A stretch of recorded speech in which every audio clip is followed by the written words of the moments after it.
Okay, last time we saw how to add a marker to the model. Another common thing you might want to do to a model is add a muscle to it. And this model we've been working with all semester actually has lots of muscles. We've been hiding them for simplification purposes a lot of the time. But if I go to my navigator here and pull up my force set and right click on muscles and do show, you can see it's actually got a lot of muscles there.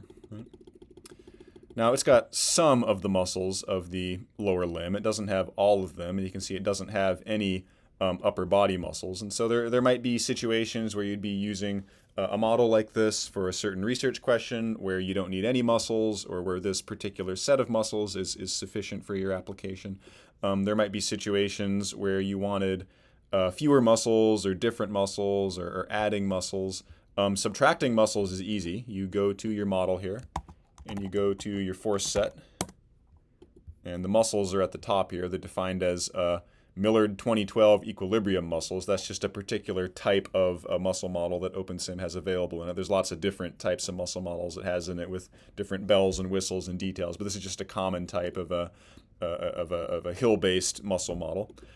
So suppose for whatever reason I didn't want my model to have this adductor brevis muscle on its right leg, I can just go in there and delete that entire muscle, and then it's just gone. Right? So removing muscles is easy. Adding muscles is more involved, but it's conceptually similar to how we added a marker, where suppose I wanted to add a muscle to this model that doesn't already exist. Like suppose I wanted to add another model that was a hip adductor muscle, like adductor brevis here, right? It's easiest, kind of like it was easiest to start with a marker on the torso if I want to add a new marker to the torso. If you want to add a new hip adductor muscle, it's easiest to copy an existing hip adductor muscle and then change it, right? So I'd copy this thing and then paste it up here and change its name. You know, it's not adductor brevis anymore. It's, I don't know, add new, adductor new. I'm just making this up. This isn't really like a real muscle in the model here, but it's just a new muscle that I'm adding. So adductor new, and adductor new. So there I changed the name of that muscle to give it, to make it recognized in my model as a new muscle.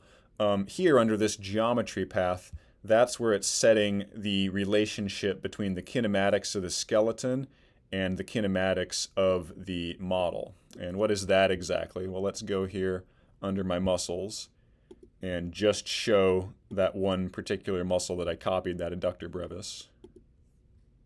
Okay. And so you can see here, if I zoom in, that muscle is defined as a line between two XYZ coordinates. There's an origin up there on the pelvis, and then there's an insertion down there on the femur, right? And the model exists, or the muscle exists, between those two coordinate pairs, right? So that's why, that kinematic definition there is why when I go in here and I change, the right hip adduction angle, that then the length of that muscle changes, because it's changing the distance between that origin point on the pelvis and that insertion point on the femur.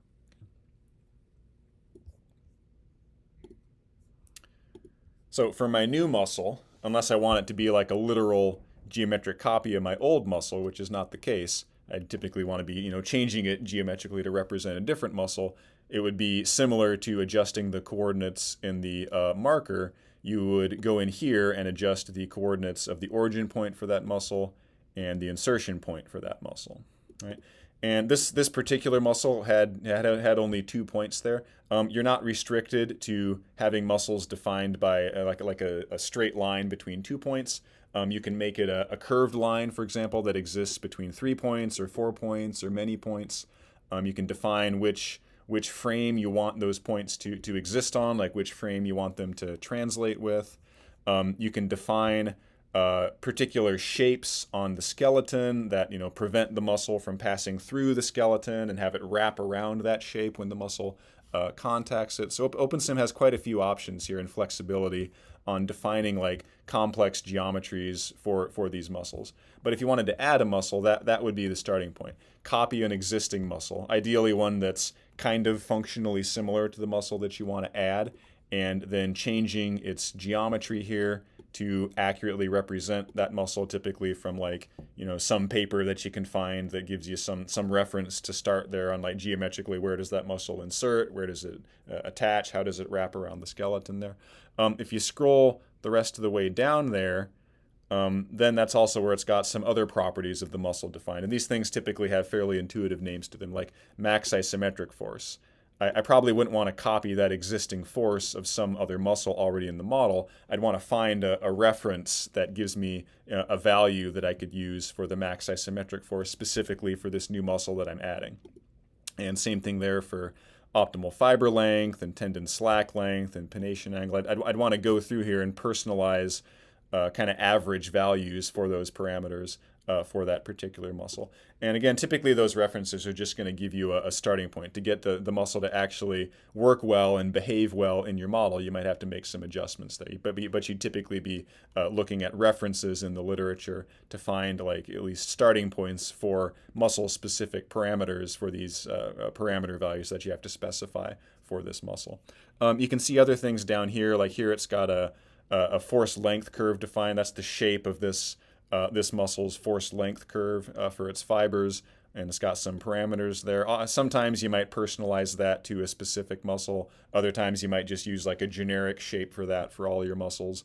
And same thing down here for like the force velocity curve, the passive stiffness of the muscle fibers, or the tendon force extension curve. You can personalize all these things to be as specific or as generic as you want for your particular muscle. Whether you end up doing that or not, again, kind of depends on the research question. Do you need like a muscle-specific force length or force velocity curve, or are you okay just using the same kind of normalized generic curve for all your muscles there? But it has the capacity to specify all those things. So that is in a nutshell how you would add a muscle. Again, kind of conceptually similar to adding a marker. It's easiest to copy an existing muscle and then adjust the settings on it to make it faithfully representative of your new muscle. Something you can do here with muscles that can make it a little bit easier to visualize these things is, let's just get my new muscle loaded up here in OpenSim, and I'm going to give it a easy to recognize name. I'm just going to call it new. And these path point names here actually are not that important. You can make those whatever you want. It won't fuss at you if you have it, named the same thing as some other muscle. But the actual overall name of the muscle here needs to be a unique and specific name for each muscle. So let's save that and then close it here and open it back up. And then let's get it to show just that new muscle that I added. And it's this one here, new. Okay. And you can see right now it's just got the same geometry as the adductor brevis muscle that I copied here. You can go into this model's file and like manually change those numbers and play around with them and then save it and reload it back in here and see how it changes. You can also, if you click on the muscle here in your navigator, down at the bottom under properties, it shows you a bunch of properties. So like in there you can change max isometric force and all those values. If you click on the ellipses here under geometry path, pops up a window there that gives you the coordinates of the origin for that muscle on the pelvis and the insertion for that muscle on the femur.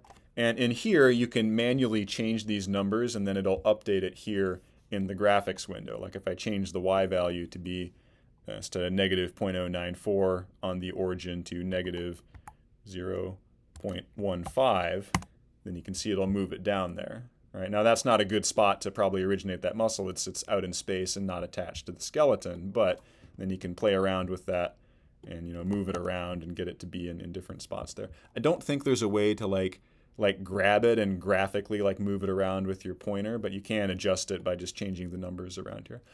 You can also, like I said, you're not restricted to just using 2 points here in origin and insertion.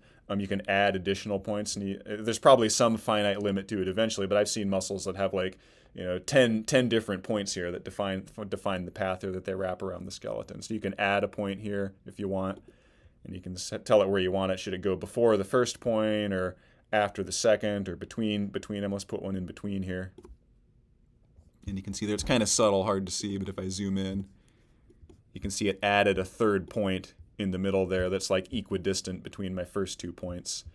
And I can play around with the geometry of that and get it to be in different places. And again, that's not a realistic muscle there. I'm just doing this as kind of a demonstration. But you can move that point around wherever you might want it to kind of faithfully represent whatever you think should be a good geometry path for that muscle. Okay. And then with that set, you can go over here and play around with your coordinates and say, here's my hip adduction and how those things change, how the path of that muscle changes. Typically what you'll see people do is defining these muscles and then finding some reference in the literature for like what is the moment arm of that muscle for different coordinates of different joints as you change the angle of that joint, and then you can get your plot tool here to like output the moment arm as a function of that joint angle for that muscle that you added, and then you can adjust these different wrapping points, the number of the points and the location of the points or the geometry that it wraps around to try to get a good match between your model's moment arm as a function of the joint angles and the referenced moment arm in the literature as a function of the joint angles. That's typically the way that you would want to validate like adding a new major muscle that's important to your model here. Okay, so that is adding a muscle to an OpenSim model in a nutshell.